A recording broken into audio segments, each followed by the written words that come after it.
আওয়ামী লীগ সরকারের পতন হলেও থেমে নেই পরিবহন খাতের চাঁদাবাজির ধারাবাহিকতা। রাজধানীর এক মহাখালী বাস টার্মিনাল থেকেই দিনে 10.5 লাখ টাকা চাঁদা আদায় করা হচ্ছে। এই চাঁদাবাজির নিয়ন্ত্রণ করছেন বিএনপির দুই নেতা। একজন ঢাকা মহানগর উত্তর বিএনপির সাবেক আহ্বায়ক সাইফুল আলম নীরব, আর অপরজন হলেন কুমিল্লা উত্তর জেলা বিএনপির যুগ্ম আহ্বায়ক সাইফুল আলম। 5 আগস্টের পর এই দুই সাইফুলের নাম এখন পরিবহন চাঁদাবাজির তালিকায়। কুমিল্লা বিএনপির সাইফুল দখল করে নেন ঢাকা সড়ক পরিবহন মালিক সমিতি, জানিয়েছে পরিবহন খাত সংশ্লিষ্ট সূত্রগুলো।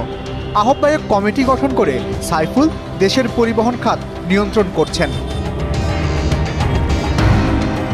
আর ঢাকা উত্তর বিএনপির সাবেক নেতা সাইফুল আলম নীরব